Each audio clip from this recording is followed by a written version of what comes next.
नमस्कार विद्यार्थी मित्रांनो, स्वागत आहे तुमचं आपल्या कौटिल्य आय अकॅडमी मध्ये. आणि आपला विषय आहे मॅथ्स. आता मॅथ्स हा आपला विषय कशासाठी आहे? युपीएससी सी साठी उपयोगी आहे, एमपीएससी सी साठी उपयोगी आहे, कंबाईन ग्रुप बी ग्रुप सी याच्यासाठी देखील मॅथ्स उपयोगीचा आहे. फक्त एमपीएससी चा सी सॅट आणि ग्रुप बी आणि ग्रुप सी याचा मध्ये फरक काय आहे? तर आपण एमपीएससी च्या याचा अभ्यास बघू, सिलेबस बघू आधी. तर सिलेबस काय आहे पहिल्यांदा काय केलं त्यांनी? आकलन, संवाद कौशल्यासह परस्पर कौशल्य आकलन आलं, संवाद कौशल्यासह परस्पर कौशल्य आलं, तार्किक तर्क आणि विश्लेषणात्मक क्षमता, निर्णय घेणे आणि समस्या सोडवणे, सामान्य मानसिक क्षमता, मूलभूत संख्या, त्यांचे संबंध, परिमाणांचे क्रम, 10वीचा स्तर, डेटा इंटरप्रिटेशन, चार्ट, आलेख, सारण्या, डेटा पर्याप्तता, 10वीचा स्तर. हा एमपीसीच्या सीसॅटचा सिलेबस आहे.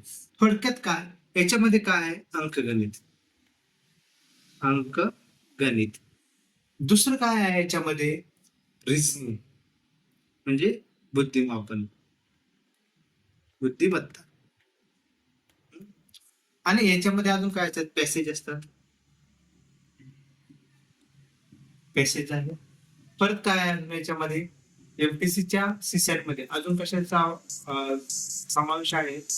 तर आपले जे लॉजिकल रिझनिंग झालं, आपलं पॅसेज झालं, अंकगणित झालं, डिसिजन मेकिंग जे आहे ना, डिसिजन मेकिंग याचा देखील समावेश आहे. तर आपण आता अंकगणित पासून सुरुवात करणार, त्याच्यानंतर रिझनिंग घेणार, त्याच्यानंतर पॅसेज घेणार आणि मग शेवटी डिसिजन मेकिंग याच्यावरती क्वेश्चन घेणार. आपण जनरली क्वेश्चन हे फक्त आयोगाला जे आलेले आहेत, आयोगाने जे क्वेश्चन विचारलेले आहेत, फक्त याचाच उपयोग याचाच अभ्यास करणार आहोत. म्हणजे कसं, आयोग कोणत्या पद्धतीने एक्झाम्पल घेतं, नाहीतर आपण घेणार वेगळ्या पद्धतीने एक्झाम्पल आणि आयोग विचारणार तिसऱ्याच पद्धतीने एक्झाम्पल. परत असं होणार अख्खा क्लास केला आणि आयोगाने वेगळंच विचारलं. तर त्याच्याऐवजी आपण फक्त आयोगाचे घेऊ. सुरुवातीला त्याच्यावर एक कोणता नवीन चॅप्टर असेल त्याचे बेसिस समजून घेऊ, त्याच्यानंतर आयोगाचे त्याच्यावरचे प्रॉब्लेम घेऊ. तर आपला पहिला चॅप्टर आहे संख्या प्रणाली. संख्या प्रणाली म्हणजेच काय? Number system. आता अंकगणित म्हणलं की नंबर आले म्हणजे संख्या आली. म्हणजे अंकगणित मध्ये आपण वेगवेगळ्या संख्या वापरतो. तर सगळ्यांना बेसिक काय महत्वाचं पाहिजे की संख्या कोणत्या प्रकारच्या असतात, संख्येचे प्रकार कोणते, संख्या त्याच्यावरती ऑपरेशन करायचं म्हणलं तर समजा आता तुम्हाला एखादा प्रश्न असा दिला की मूळ संख्या आहेत, मूळ संख्या 1 ते 100 मध्ये यांची सरासरी काढा. 1 ते 100 मध्ये मूळ संख्येची सरासरी काढा. तर तुम्हाला मूळ संख्या म्हणजे काय हे माहिती पाहिजे. 1 ते 100 मध्ये कोणते कोणते येतात ते माहिती पाहिजे. त्याशिवाय तुम्ही सरासरीचं तुम्हाला सूत्र येत असून देखील तुम्ही ते सॉल्व्ह करू शकणार नाही. मग त्यासाठी पहिल्यांदा आपण संख्या म्हणजे काय इथून सुरुवात करू. आता आता पहिला कन्सेप्ट आहे आपला स्थानिक किंमत आणि प्लेस व्हॅल्यू. पहिला कन्सेप्ट आहे स्थानिक किंमत आणि प्लेस व्हॅल्यू. जर एखादा नंबर असा असेल समजा 3, 2, 5, 2, 1 आणि तुम्हाला जर आयोगाने असा प्रश्न विचारला की 5 या अंकाची, 5 या संख्येची स्थानिक किंमत सांगा. म्हणजे 5 या अंकाची स्थानिक किंमत सांगायची आपल्याला. तर काय करायचं? 5 ची विचारली ना, 5 आहे श्रेणीच. आता आपण लहानपणीपासून शिकलेलो आहे एकक. एक असेल या नंबरला काय म्हणतो आपण? एकक. इथे काय म्हणतो? दशक. इथे शतक. त्याच्यानंतर इथे काय म्हणतो? हजार. त्याच्यानंतर इथे काय म्हणू आपण? 10,000. तर असं आपण नंबर शिकलेलो आहे. तर 5 कोणत्या स्थानी आहे हे चेक करायचं. आता 5 इथे कोणत्या स्थानी आहे? हा झाला एकक, 1 झाला एकक, 2 झाला दशक, 5 झाला शतक. म्हणजे इथे 100 ने याला गुणायचं. मग याची जी व्हॅल्यू येईल, किती येईल आपली? 500. तर 5 ची स्थानिक किंमत किती झाली? 500 झाली.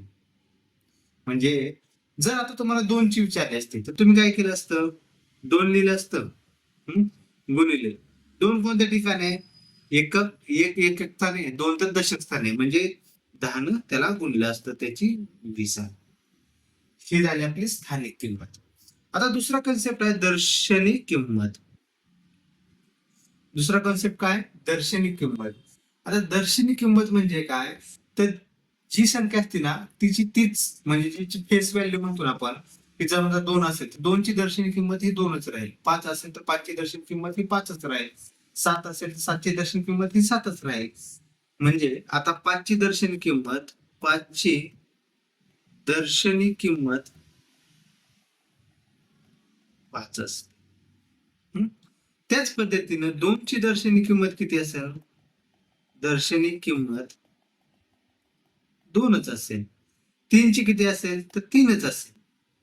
म्हणजे प्लेस व्हॅल्यू स्थानिक किंमत आणि फेस व्हॅल्यू दर्शनी किंमत हा कन्सेप्ट आपण बघितला. आता याच्यावरती आयोग कसं प्रश्न विचारतो? आयोग काय देणार? एखादी संख्या देणार तुम्हाला. समजा आता हीच संख्या दिली तर आयोग काय करणार? तुम्हाला म्हणणार की 5 या संख्येच्या 5 या संख्येच्या स्थानिक किंमत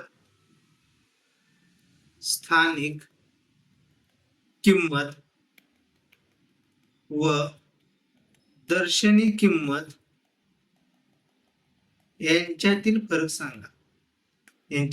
फरक सांगा. मग आपण काय करणार? आपण बघितलं आताच कन्सेप्ट. 5 ची स्थानिक किंमत कशी काढायची? तर याच्यामध्ये 5 लिहायचं. हा कोणत्या ठिकाणी आहे? तर ह्या संख्येमध्ये किती शतक स्थानी म्हणजे किती? 100. 100 न मल्टिप्लाय करायचं म्हणजे किती झाली? 500. आणि फेस व्हॅल्यू किंवा दर्शनी किंमत आपण काय बघितली? तीच व्हॅल्यू असते. तर 500 मधून 5 गेले तर किती राहिले? 495.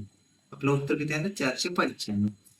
तसंच जर समजा आपल्याला 3 ची विचारली असते ह्या याच्यामध्ये तर आपण काय केलं असतं? 3 गुणिले 3 कोणत्या स्थानी? एकक, दशक, शतक, हजार, 10,000 म्हणजे 10,000 स्थानी.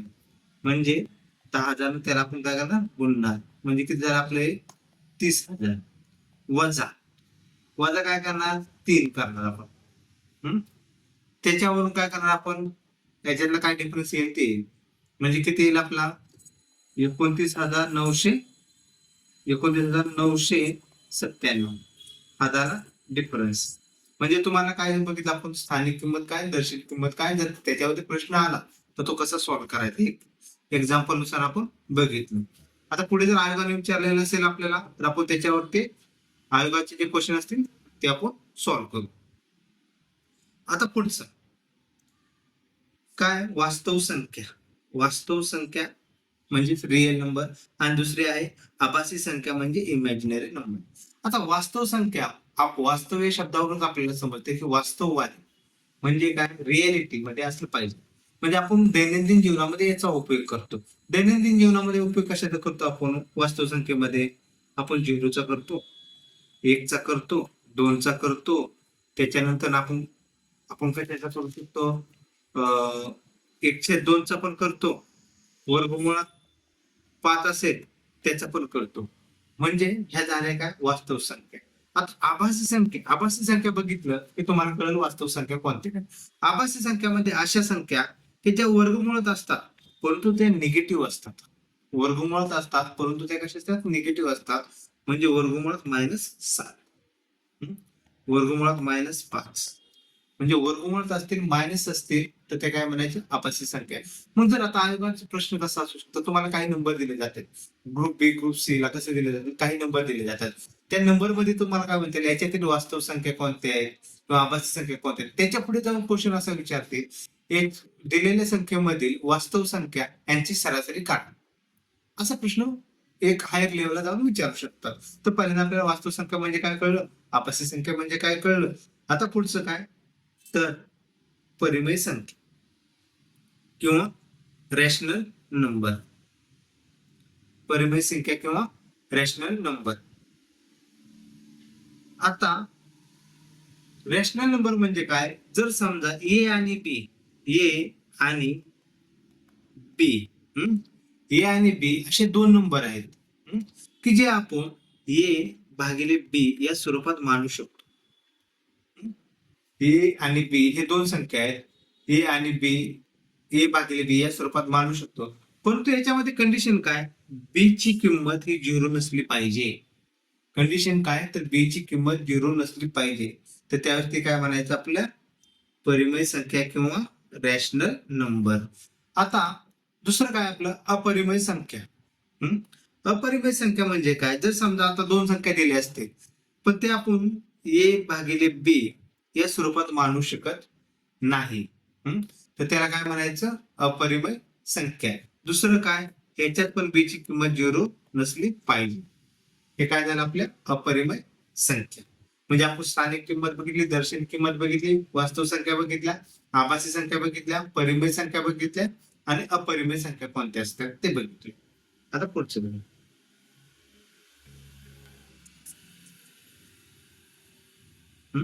आता पुढचा कन्सेप्ट आहे आपलं पूर्णांक संख्या. आता याच्या नावामध्येच आहे, आपण कधी कधी मिक्स वगैरे नाव असतो, अन्नपूर्ण, म्हणजे पूर्णांक म्हणजे कसं सगळं त्याच्यामध्ये आलं पाहिजे. म्हणजे फॉर एक्झाम्पल आता कसं त्याच्यामध्ये सगळ्या धनसंख्या पण असतात, ऋण संख्या पण असतात, शून्य पण असतात. म्हणजे पूर्णांक संख्यामध्ये कसं असते, पूर्णांक संख्यामध्ये धनसंख्या पण येतात, ऋण संख्या पण येतात, ऋण संख्या पण येतात, धनसंख्या पण येतात, ऋण संख्या पण येतात आणि शून्य पण येतो. पूर्णांक संख्यामध्ये धनसंख्या येतो, ऋण संख्या येतो आणि शून्य पण येतो. आता म्हणजे आपलं कसं आलं, 0 आला, 1 2 3 अशा आहे. इकडे काय ना -1 -2 -3, हे झाले आपल्या कसे पूर्णांक संख्या. आता अपूर्णांक संख्या म्हणजे काय, आपण फ्रॅक्शन थोडक्यात मान. अपूर्णांक संख्या कशा बघतो आपण, तर अपूर्णांक संख्या 1/2, 3/5, 7/11, हे काय झालं अपूर्णांक संख्या. पूर्णांक संख्या बघितली, अपूर्णांक संख्या बघितली. आता पूर्ण संख्या, होल नंबर.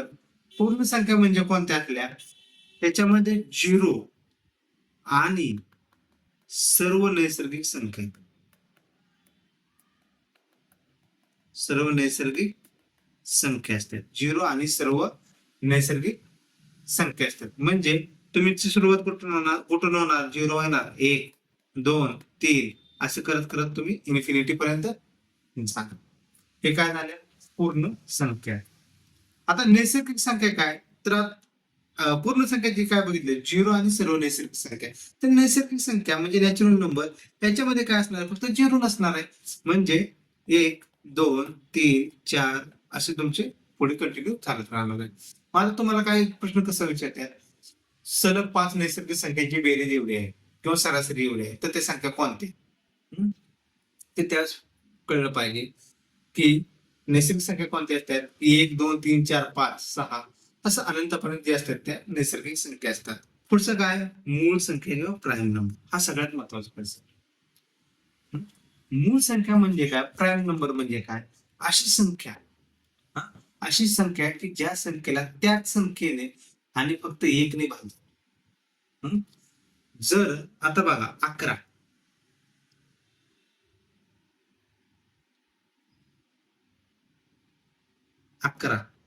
11 ही संख्या आहे. ह्या संख्येला भाग कोणत्याने जातो, एक तर 1 ने जाईल आणि दुसरा 11 ने जाईल. 13 ही संख्या, त्याच्यात बी 1 ने जाईल आणि 13 ने जाईल. अशा संख्येला काय म्हणायचं, मूळ संख्या किंवा प्राईम नंबर. म्हणजे ज्या संख्येला फक्त त्याच संख्येने किंवा 1 ने भाग जातो, 1 ने तर काय सगळ्यालाच भाग जातो, म्हणजे किंवा ज्या संख्येला त्याच संख्येने भाग जाईल त्याला काय म्हणायचं, मूळ संख्या. आता आपल्याला महत्वाचं काय पाहिजे की 1 ते 100 पर्यंत किती मूळ संख्या असतात, तर 1 ते 100 पर्यंत मूळ संख्या आहेत 25. 1 ते 100 पर्यंत मूळ संख्या बरोबर 25 असतात. 1 ते 100 पर्यंत मूळ संख्या 25 आहे. तर ते कोणत्या मूळ संख्या आहेत, कधी कधी आयोग कसं करतं की पहिल्या 5 मूळ संख्या यांची सरासरी किंवा पहिल्या 5 मूळ संख्यांची बेरीज एवढी आहे, तर त्याच्यातली तिसरी संख्या कोणती, असं पद्धतीने प्रश्न विचारतात. तर 1 ते 100 पर्यंत ह्या महत्वाच्या आहेत, त्या मूळ संख्या कोणत्या आहेत ते बघून घेऊ. तर ते कोणते आहेत? 2, 3, 5, 7, 11, 13, 17, 19, 23, नंतर 29, 31, 37, त्याच्यानंतर 41, 43, 47, 53, 59, 61, 67, 71, 73, 79, 71, 73, 79, 83, 89, 89 नंतर 97. हे काय आहेत? आपल्या मूळ संख्या आहेत. 1 ते 100 पर्यंत. आता पुढचा कन्सेप्ट काय आपला? Composite number. आता कंपोजिट नंबर म्हणजे असे नंबर, मूळ संख्या सोडून जे राहिलेले नंबर आहेत त्याला कंपोजिट म्हणायचं. मूळ संख्या सोडून जे नंबर आहेत ना त्याला कंपोजिट नंबर म्हणायचं. म्हणजे मूळ संख्येव्यतिरिक्त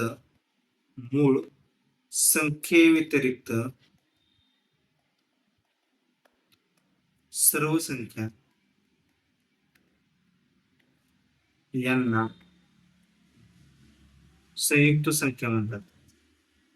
संयुक्त संख्या म्हणतात.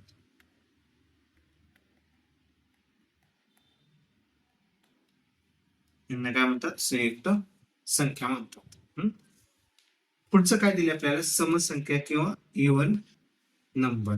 समसंख्या किंवा इव्हन नंबर म्हणजे काय असतं?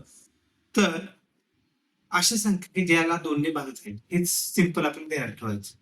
म्हणजे 2च्या पटीतल्या संख्या, म्हणजे 2 आलं, 4 आलं, 6 आलं, 8 आलं, 10 आलं, असं पुढे झालं 12, 14, 16. ह्या काय झाल्या? समसंख्या. विषम संख्या काय? ज्या संख्येला 2 ने भाग जात नाही किंवा 2च्या पटीत नाही त्यांना काय म्हणणार आपण? विषम संख्या. त्या कोणत्या आल्या? 3, 5, 7, 9, 11 अशा त्या विषम संख्या आल्या. आता महत्वाचा कन्सेप्ट काय? त्रिकोणी संख्या. त्रिकोणी संख्या. समसंख्या आणि विषम संख्या सगळ्यांना जनरली माहित असते. आता त्रिकोणी संख्या म्हणजे काय?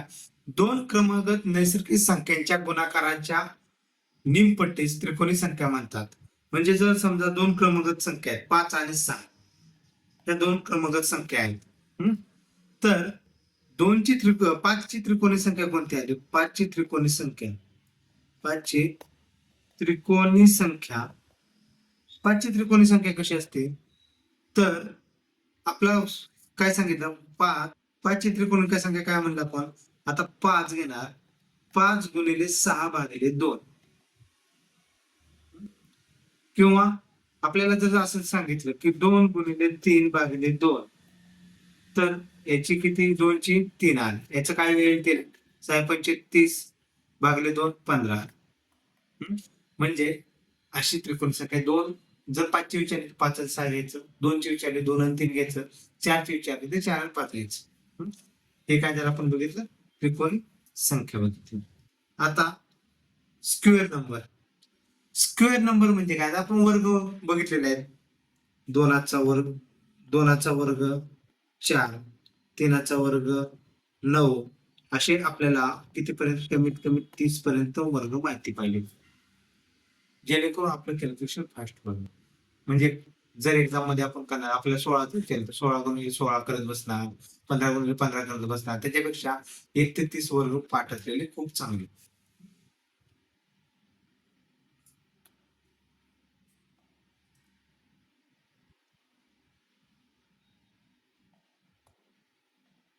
आता एकूण नैसर्गिक संख्या किंवा बरोबर एकूण नैसर्गिक संख्या, तर ते सूत्र काय? शेवटची संख्या मायनस पहिली संख्या अधिक 1. तर आपल्याला जर प्रश्न असा विचारला 35 ते 78 पर्यंत एकूण किती नैसर्गिक संख्या आहेत? म्हणजे 35 ते 78 पर्यंत एकूण 35 ते 78 पर्यंत एकूण किती नैसर्गिक संख्या आहेत? किती नैसर्गिक संख्या आहेत? तर त्यावेळेस काय करणार? आपल्याला काय सांगितले? शेवटची संख्या किती? 78. मायनस पहिली संख्या किती आहे? 35 अधिक 1. शेवटची संख्या 78 मायनस 35 अधिक 1. याचे किती येते? हे 43 येईल अधिक 1 म्हणजे टोटल नंबर किती? एकूण नैसर्गिक संख्या किती? 44. तर आपल्याला असं करायचं, शेवटची संख्या घ्यायची वजा पहिली संख्या आणि त्याच्यामध्ये फक्त ऍड करायचं. हे झालं. आपण एकूण नैसर्गिक संख्या कशी शोधायची ते बघितलं. आता पुढचं काय आपलं? एकूण समसंख्या. मग तुम्हाला काय देणार? एखादा नंबर देणार 2. जसं आता 35 आणि 78 दिलं होतं, तर असे तुम्हाला काही नंबर देतील 100 आणि 200. याच्यामध्ये समसंख्या कोणत्या आहेत, किती आहेत? तर त्यावेळेस काय करायचं? एकूण समसंख्या बरोबर एकूण नैसर्गिक संख्या भागिले 2. आपण समसंख्या काय बघितलं होतं की 2, 4, 6 म्हणजे एक एक नंबर सोडून जाते. म्हणून काय होणार? एकूण समसंख्या बरोबर एकूण नैसर्गिक संख्या भागिले 2. म्हणून एकूण नैसर्गिक संख्या कशा काढायच्या? शेवटची संख्या मायनस पहिली संख्या अधिक 1. त्याच पद्धतीने एकूण विषम संख्या कशा काढणार? एकूण नैसर्गिक संख्या भागिले 2. हा म्हणजे आपण विषम संख्या कसं बघितलं होतं? 3 असतील, 5 असतील, 7 असतील, ह्या पद्धतीने बघितलं होतं. तर एकूण विषम संख्या बरोबर एकूण नैसर्गिक संख्या भागिले 2. आता क्रमवार नैसर्गिक संख्यांची बेरीज असेल तर त्याचं सूत्र काय? n into n plus 1 divided by 2. जर तुम्हाला असं विचारलं पण क्रमगात पहिल्या 15 संख्यांची क्रमगात 15 नैसर्गिक संख्यांची बेरीज किती?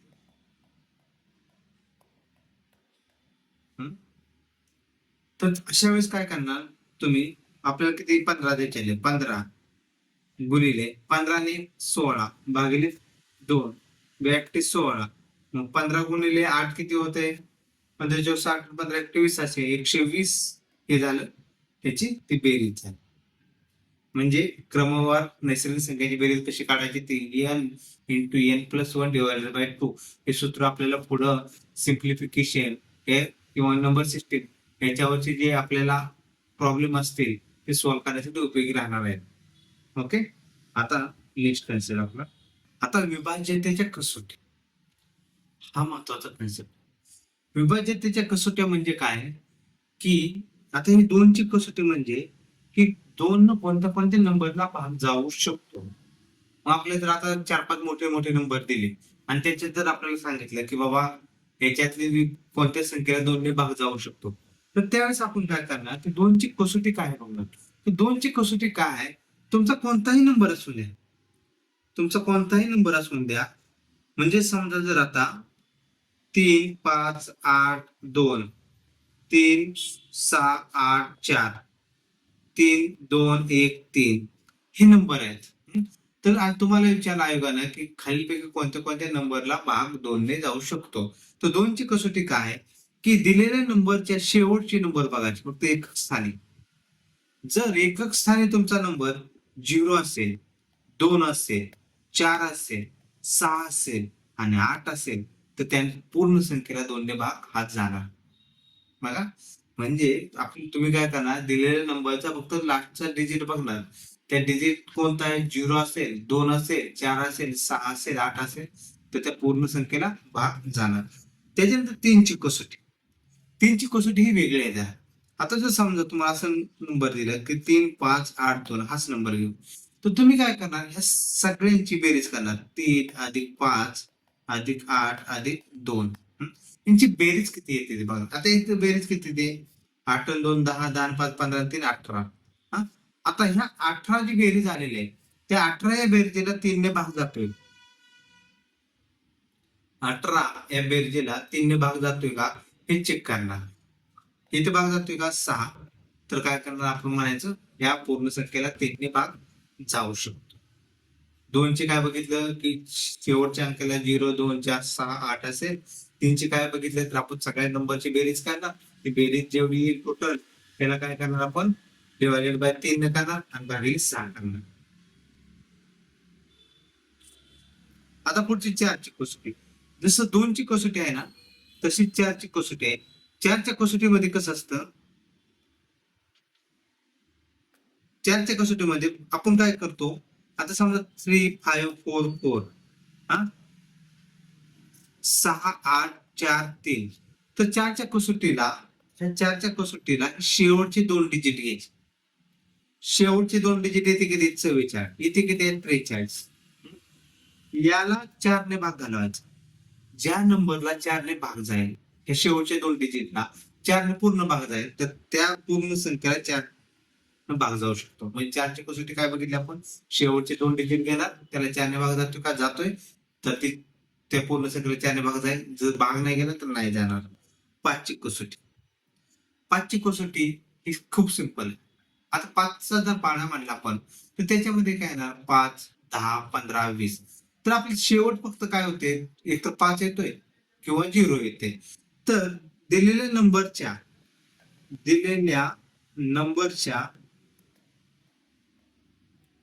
एकक स्थानी 0 किंवा 5 असेल, 0 किंवा 5 असेल, तर त्या संख्येला काय होतं, 5ने भाग. 6ची कसोटी काय, की ज्या संख्येला 2 आणि 3 ने भाग जात असेल, ज्या संख्येला 2 आणि 3 ने भाग जात असेल, तर त्याला काय म्हणायचं आपण, 6ची कसोटी म्हणणार.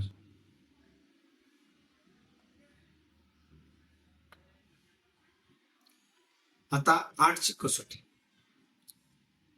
कसोटी काय, जर आपण काय बघितलं होतं की याच 2 साठी एक डिजिट घेतलं होतं, सिंगल डिजिट. 4 साठी शेवटचे 2 डिजिट घेतले होते, 8 साठी शेवटचे 3 डिजिट घेणार. म्हणजे तुम्ही काय करणार, 3, 5, 8, 8, 4.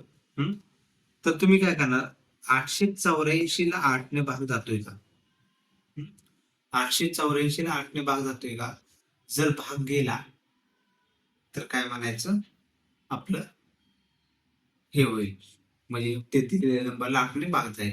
जर याला पूर्ण भाग नाही गेला, तर म्हणायचं त्या दिलेल्या नंबरला 8ने पूर्ण भाग जात नाही. 9ची कसोटी आणि 3ची कसोटी सारखीच आहे. 9च्या कसोटीमध्ये काय करणार, हे तुम्ही 3 प्लस 5 प्लस 8 प्लस 8 4 याची काय बेरीज येते, आता किती येते बेरीज, 8 आणि 4 12 आणि 8 20, 20 आणि 5 25, 25 आणि 3 28. 28 ला 9ने भाग जातोय का, 28 ला जर 9ने भाग गेला तर काय म्हणणार तुम्ही, 9ची त्या पूर्ण संख्येला 9ने भाग जाऊ शकतो. आता 11ची कसोटी, 11ची कसोटी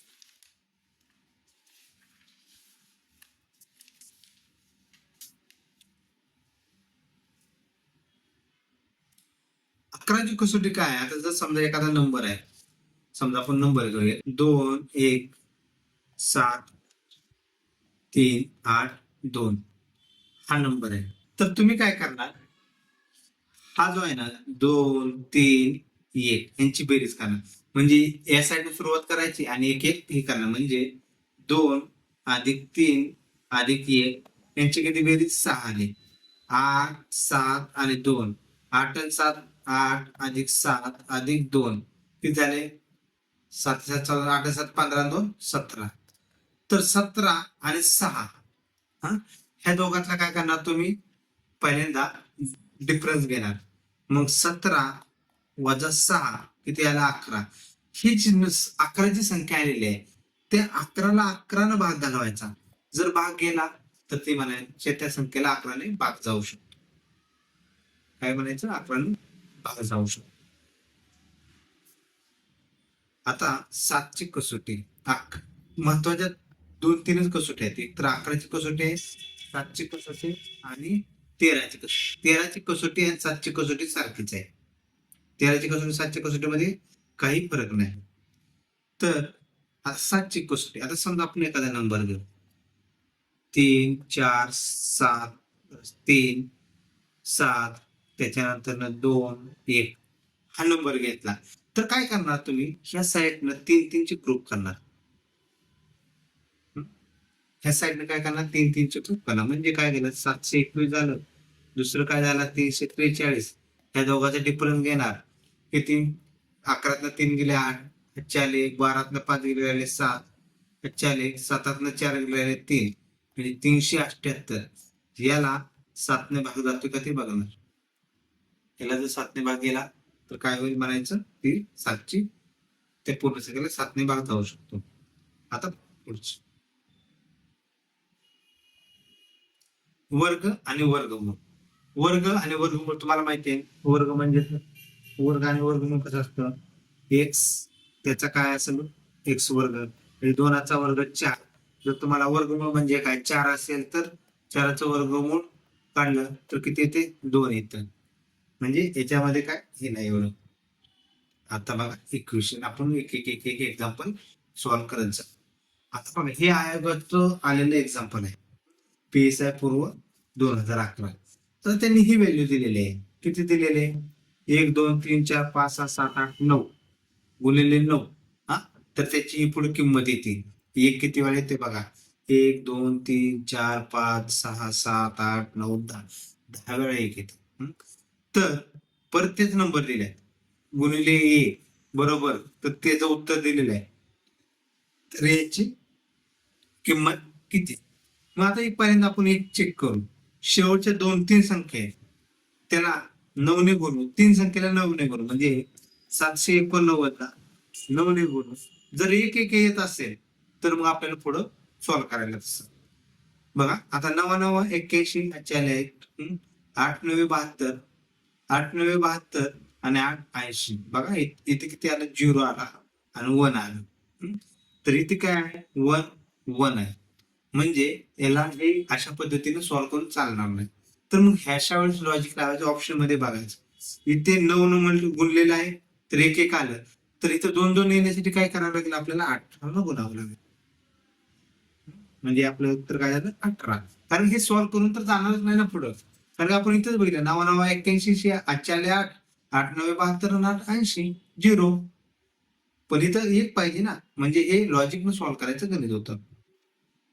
आता पुढचे बघा काय दिलेलं आहे आपल्याला, सेट इक्वेशन दिलेले आहे. ते इक्वेशन आपल्याला सॉल्व्ह करायचे. क्वेश्चन लिहून घ्यायचं. म्हणजे काय दिले बघा आपल्याला, 65 हे ब्रॅकेट मध्ये दिलेले, 65 भागिले 13 अधिक 96 भागिले 16. हा झाला ब्रॅकेट कम्प्लीट. दुसरा ब्रॅकेट मध्ये आहे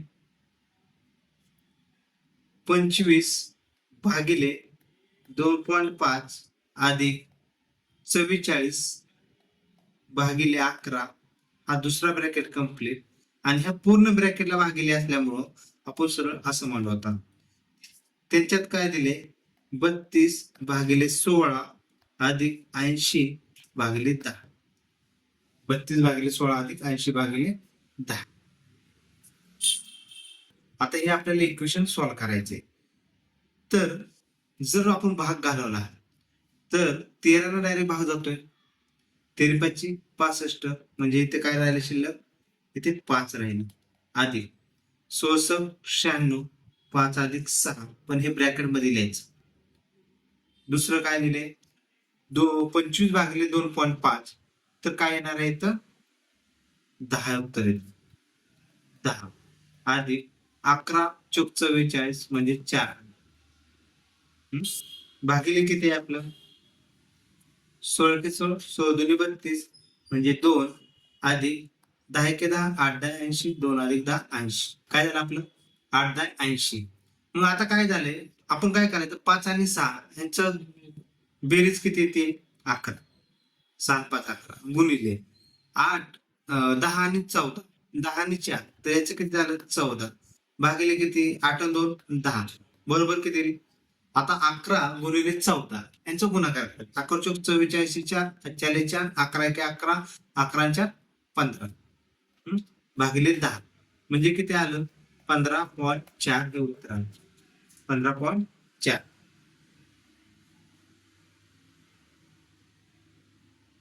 म्हणजे आपला ऑप्शन पहिला 15.4.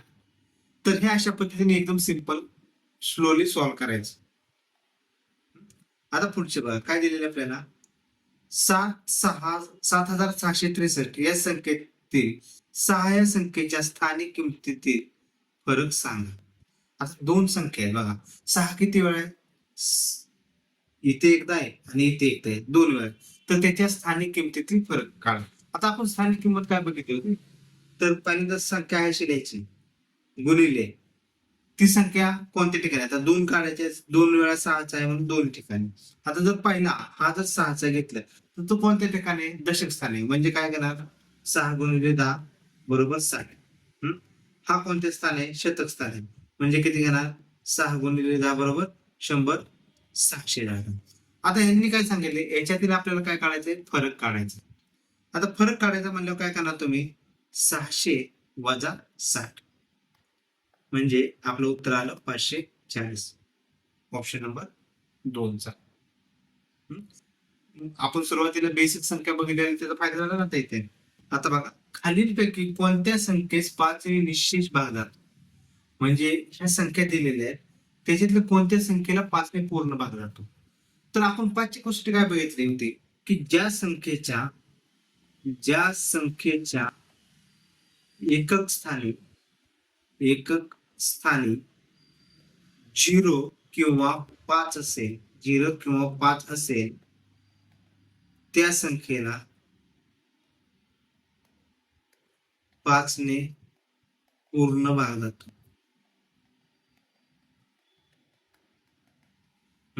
त्या संख्येला 5 ने पूर्ण भाग जातो. तर याच्यात आपण काय बघायचं? याच्या एकक स्थानी काय? इथे 2 आहे म्हणजे याला भाग जाणार नाही. सॉल्व्ह करायची गरजच नाही. इथे 5 आहे याला जाणार, इथे 7 आहे याला नाही जाणार, इथे 6 आहे याला नाही जाणार. म्हणजे आपलं ऑप्शन काय आहे? उत्तर काय आहे? 2 नंबरचा आहे. आता पुढचा क्वेश्चन काय आहे? क्षितिजची कार 1 लिटर मध्ये 13 किलोमीटर अंतर आणि पेट्रोलचा दर 51.55 रुपये प्रति लिटर आहे. तर क्षितिजला 350 किलोमीटर अंतराचा अंतराचा प्रवास करायचा असेल तर त्याला किती रुपये रक्कम पेट्रोलवर खर्च करावे लागेल? आता म्हणजे एक समजा क्षितिज काय करतोय? क्षितिजची गाडीचे ऍव्हरेज दिलेलं आहे आपल्याला. ऍव्हरेज किती दिलेलं आहे? 13 किलोमीटर प्रति 1 लिटर मध्ये जातो. म्हणजे 1 लिटर पेट्रोल टाकलं तर 13 किलोमीटर जातो. आणि पेट्रोलचा दर किती दिलेला आहे? 51.55 दिलेला आहे. आणि क्षितिजला किती करायचे? 350 किलोमीटर जायचे. तर त्याला पेट्रोलवरचा खर्च काढायचा आहे आपल्याला. तर आपल्याला काय करायचं? हे 350 किलोमीटर आहे. किती? 350 किलोमीटर. तर त्याच्यासाठी आपल्याला किती लिटर पेट्रोल लागेल हे पहिल्यांदा काढावं लागेल. कारण तेवढं आपल्याला किती लिटर पेट्रोल मिळालं आणि त्याला त्याच्या पेट्रोलच्या दरानं गुणलं की आपल्याला काय व्हॅल्यू भेटते. आता 350 किलोमीटर जायचंय, आपली गाडी किती ऍव्हरेज येते? 13. तर 350 भागिले 13. तर 350 भागिले 13 किती येते बघा? 13 किती? 13 दुनी 26. 13 दुनी 26. राहिले किती? 9 राहिले. 9 झाले किती? 90 झाले. 13 बघा 6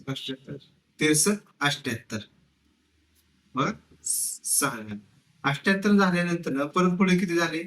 12 राहिले. 12 म्हणजे किती झाले? 120 झाले. आता 120 ला परत पुढं 120 ला जर 13 न भागलं तर 13 5 78 37 41 4 वर्ष 93 1700 बरोबर. राहिले 3. 13 26 बस. एवढे 2 डिजिट भेटले आपल्याला. हे झाले म्हणजे त्याला 26.92 लिटर पेट्रोल लागेल. 26.92 लिटर पेट्रोल लागेल. आता आपल्याला किंमत काढायची त्यांनी. आता आपल्याला काय सांगितलं त्यांनी? 26.92 1 लिटरची किंमत किती आहे? 51.55 आहे.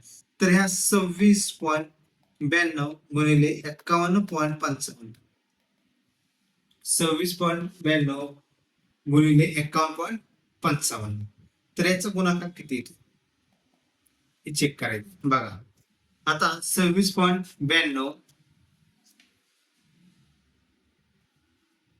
गुणिले 51.55 तर याचं उत्तर किती येते?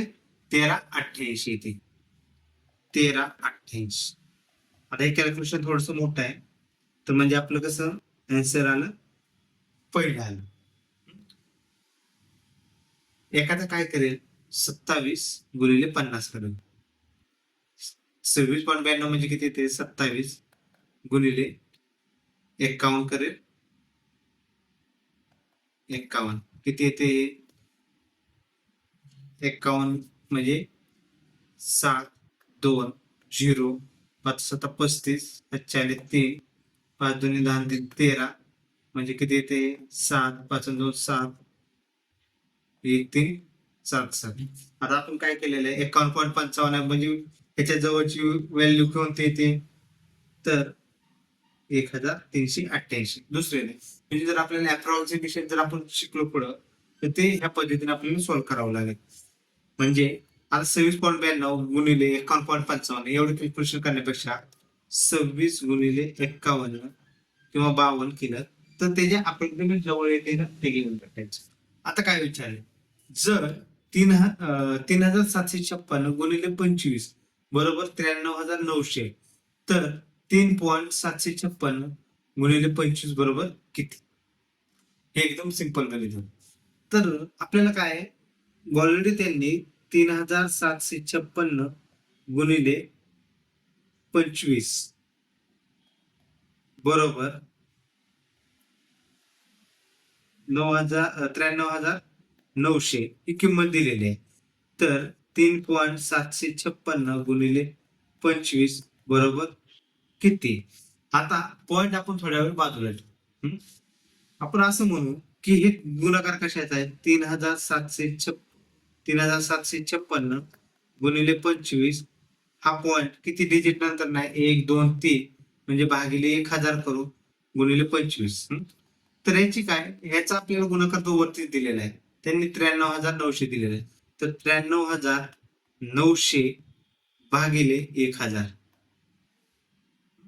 93,900 भागिले 1000. तर आता आपल्याला काय करू आपण डिजिट घालू 1 1 1 1 डिजिट गेले.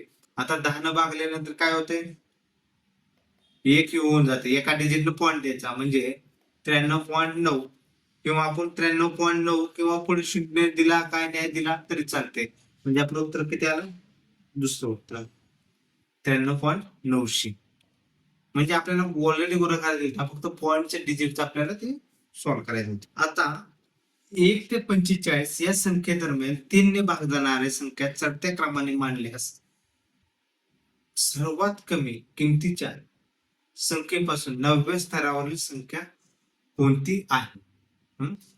म्हणजे आपल्याला काय करायचंय 1 ते 45 पण 3 ने भाग कोणत्याला न जातो एक तर 3चा पाडा जर आपण लिहिला सरळ 3चा पाडा लिहू आपण 3 6 3 3 9 3 चौक 12 3 5 15 18 21 24 27 30 33 36 39 42 आणि 45 ह्या संख्या झाल्या. आता ते काय म्हणतात संख्या चढत्या क्रमाने मांडल्या. आता हे चढत्याच क्रमाने चढता क्रमाने म्हणजे 3 6 9 हे चढताच क्रम झाला. सर्वात कमी किमतीच्या संख्येपासून 9व्या स्थानावरील संख्या कोणती.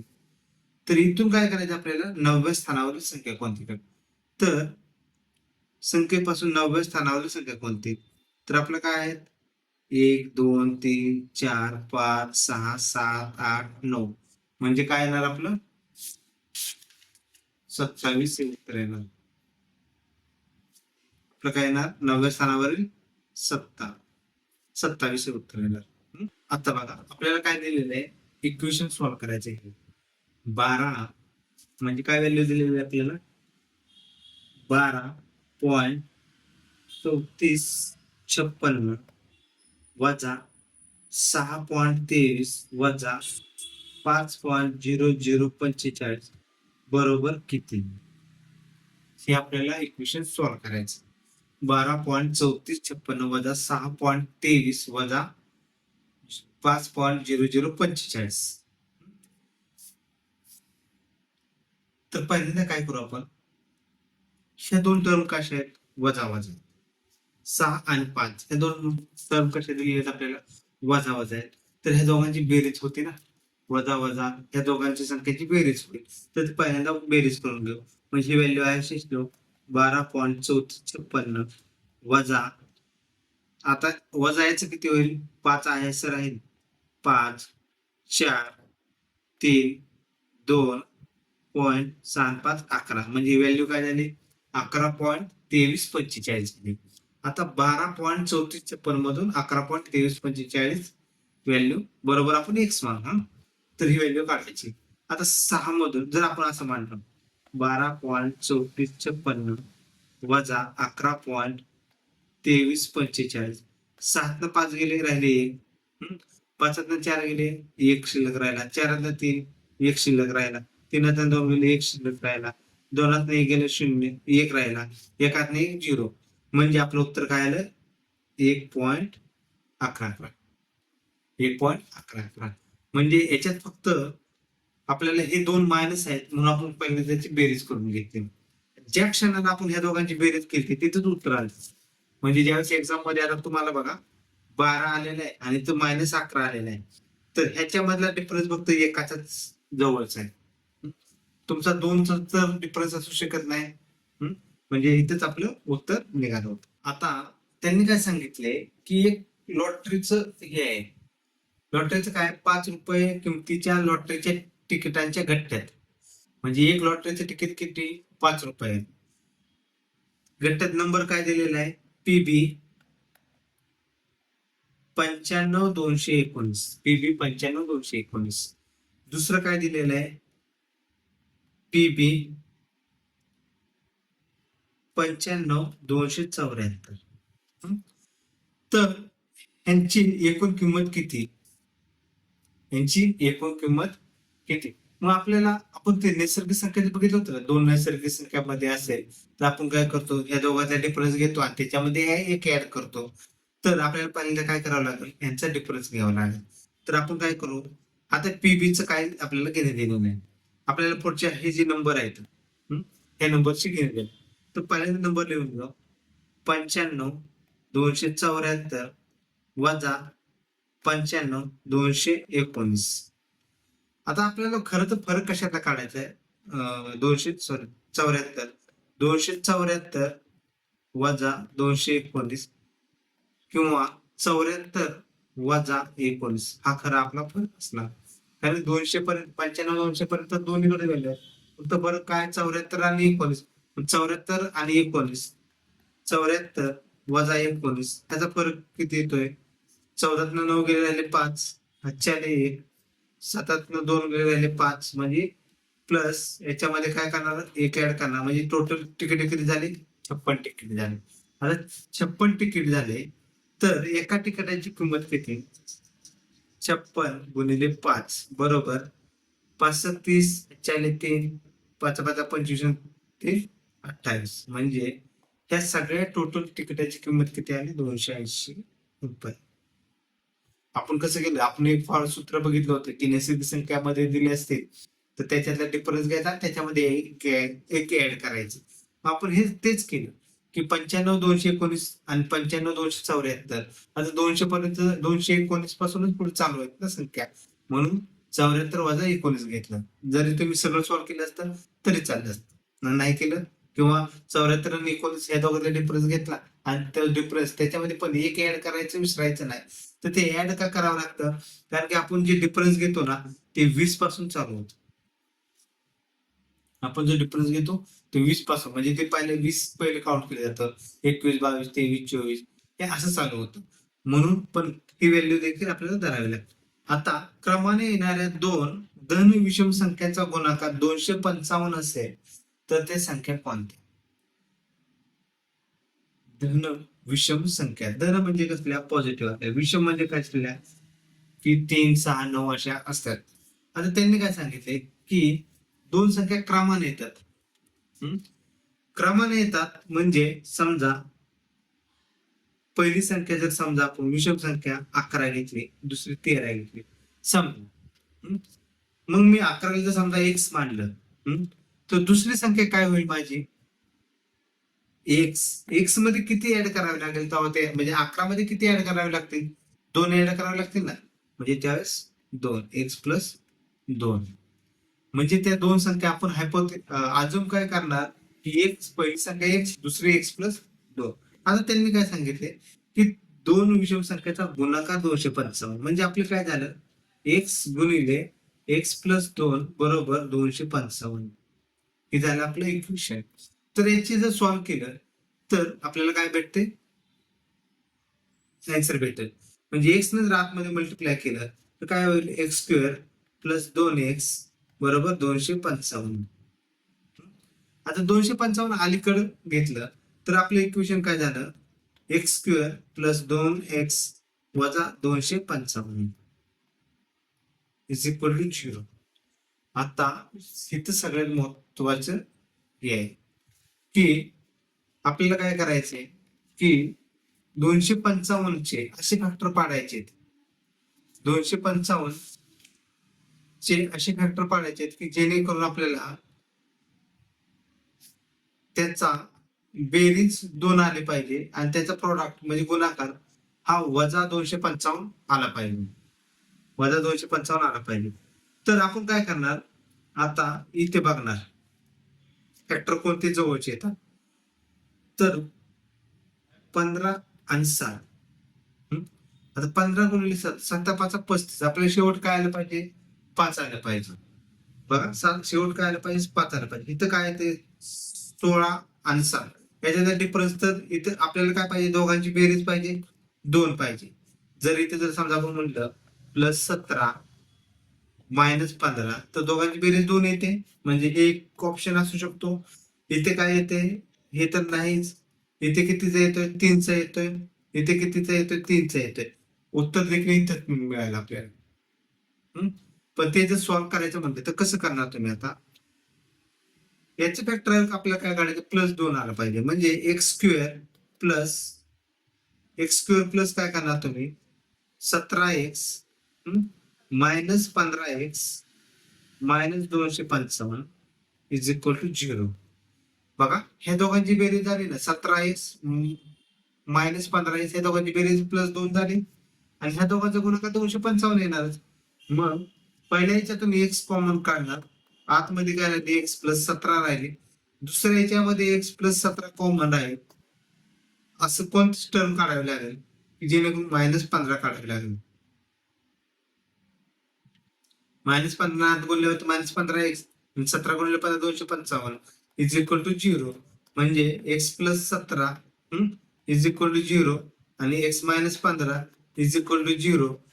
तर आपण काय करतो फक्त ज्याला मायनस टर्म आहे ना ज्याला हे मायनस चिन्ह आहे ना ते घ्यायचे म्हणजे एक्स बरोबर 15 म्हणजे आपली पहिली किंमत किती झाली एक्स बरोबर 15 म्हणजे पहिली व्हॅल्यू 15 झाली. दुसरी काय झाली त्याच्यामध्ये 2 ऍड केले की 17 झाले म्हणजे आपलं उत्तर काय आलं 15 17.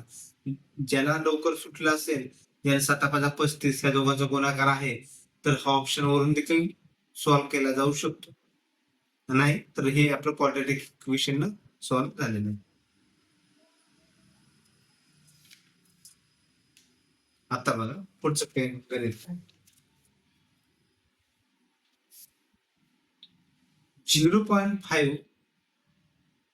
0.5 रेस टू 4 प्लस हे हा 4 नाही 0.5 त्याचा चौथा घात प्लस 0.2 त्याचा घन भागिले 0.3 चा वर्ग वजा 0.2 चा वर्ग याची किंमत किती येईल. तर जर हे सिंपल आहे ना मांडलं तर हे कसं आहे 0.5 चा चौथा घात अधिक 0.2 चा घन भागिले 0.3 चा वर्ग वजा 0.2 चा वर्ग हे असं सिंपल याच्यामध्ये आहे.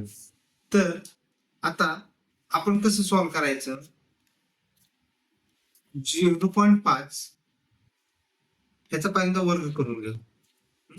याचा जर वर्ग केला तर काय होते 0.25 आणि त्याचा वर्ग केला म्हणजे 2 गेले प्लस 0.2 चा घन भागिले 0.3 त्याचा वर्ग प्लस 0.2 त्याचा वर्ग मग याचा परत 25 आपण वर्ग किती घेतो? 725 असतो.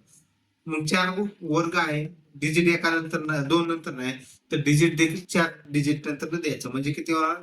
0.0725 प्लस 0.008 भागिले 0.09 वजा 0.04.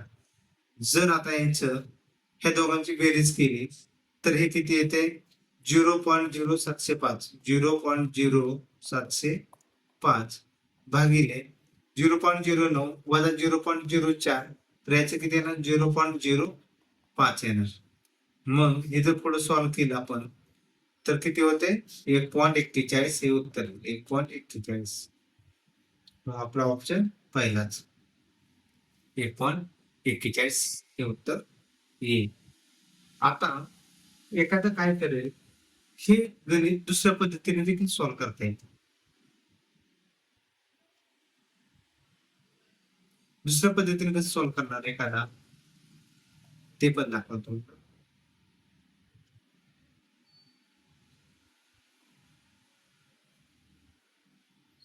काय दिलेलं आहे?